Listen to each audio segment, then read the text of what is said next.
रेगिस्तानों अर्थात डेजर्ट की सीरीज में आज हम आप लोग को बताएंगे कालाहारी रेगिस्तान के बारे में।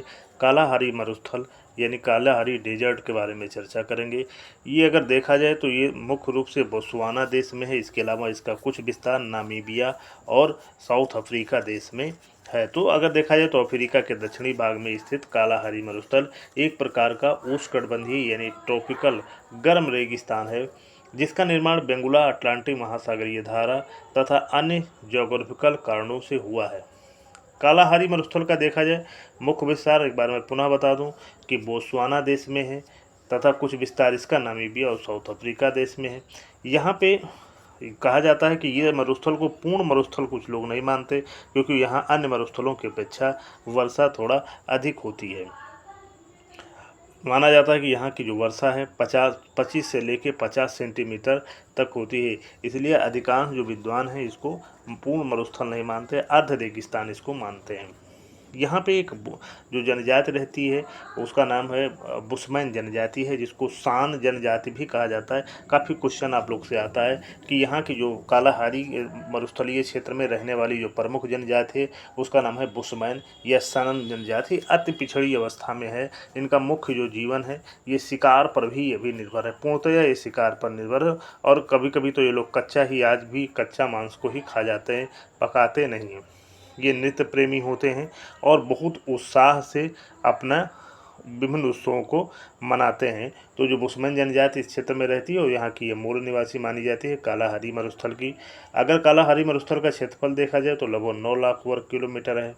कालाहारी का अगर हम अर्थ देखते हैं तो इसका होता है प्यास की जगह या जहाँ पानी नहीं है।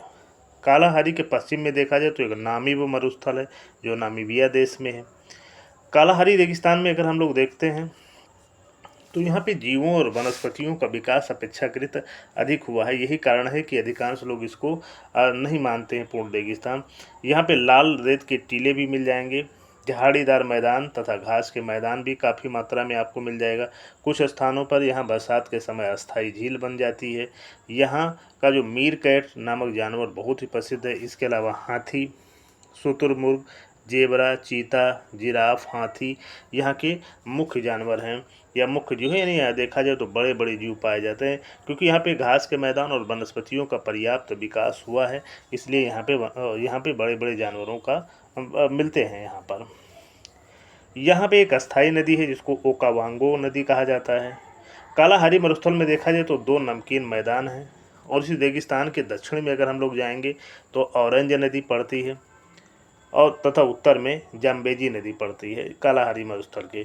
कुछ विद्वानों का मानना है कि कालाहारी रेगिस्तान को रेगिस्तान के श्रेणी में न रखा जाए, क्योंकि यहाँ जो वर्षा होती है वो 25 सेंटीमीटर या उससे अधिक होती है।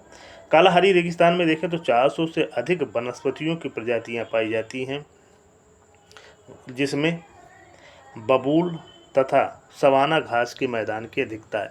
यहाँ देखेंगे तो सवाना घास की अधिकता ज़्यादा पाई जाती है। इसके अलावा बबूल के पेड़, जिनको एकासिया पेड़ भी कहा जाता है अंग्रेजी में, ज़्यादा पाए जाते हैं। कालाहारी मरुस्थल की एक और ख़ास बात है कि यहाँ पे खनिज संसाधनों के भंडार हैं। जैसे यहाँ पे तांबा, हीरा, निकल तथा यूरेनियम के पर्याप्त भंडार पाए जाते हैं कालाहारी रेगिस्तान में। काला रेगिस्तान में कुछ जहरीले जीव, छोटे जीवों की संख्या भी भारी मात्रा में पाई जाती है। बड़े जीवों की संख्या यहाँ पे बहुत ज़्यादा अधिक है। इस रेगिस्तान में जहाँ झीलें पाई जाती हैं या पानी के अन्य स्रोत पाए जाते हैं वहाँ नखलिस्तान का विस्तार हो गया। नखलिस्तान से आशय होता है या ओएसिस से आशय होता है कि जहाँ रेगिस्तानी क्षेत्र में जहाँ जलीय स्रोत उपलब्ध हों, चाहे नदी हो, चाहे झील हो, चाहे जल स्रोत अन्य प्रकार के हों, तो वहाँ पे वनस्पतियों का विकास अधिक हो जाता है और इन वनस्पतियों के विकास के कारण जीवों का विकास अधिक हो जाता है। तो नखलिस्तान की संख्या अगर देखा जाए तो कालाहारी मरुस्थल में अधिक पाई जाती है। वर्तमान में देखा जाए तो कालाहारी में या कोई भी मरुस्थल है तो वहाँ पे जो पर्यटन की दृष्टि से काफ़ी महत्वपूर्ण हो गए। खासकर लोग रातों में जाके वहाँ पे रहते हैं, यानी टेंट या सफारी, कैमल सफारी या हम लोग कह सकते हैं जीप सफारी, टूरिज्म का, पर्यटन का काफ़ी विकास हुआ है। कालाहारी मरुस्थल में और अधिक हुआ है। यहाँ पे नागफनी जैसे भी वृक्ष यहाँ पे पाए जाते हैं। तो इस तरीके से हम लोग देखते हैं कि जो कालाहारी मरुस्थल है ये मरुस्थल होने के साथ साथ पर्यटन की दृष्टि से काफ़ी महत्वपूर्ण है। लोग जाके यहाँ पे रातों में भी समय बिताते हैं और यहाँ भी देखा जाए तो बहुत से टीले पाए जाते हैं, पत्थरों के टीले पाए जाते हैं। इसके अलावा यहाँ बलुआ मैदान तो है ही।